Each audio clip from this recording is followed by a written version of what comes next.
never ginagalaw yung automatic appropriations. So part 1 is automatic appropriation, part 2 is the appropriation, is general appropriations, no? So yun yung tinatawag natin na ginagawang new general appropriations. Yung new general appropriations yung ginagawan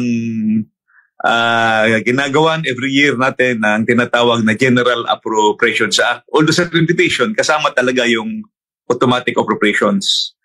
So, yun.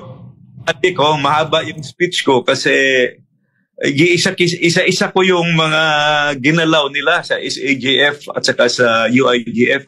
Yung SAGF, 12 items.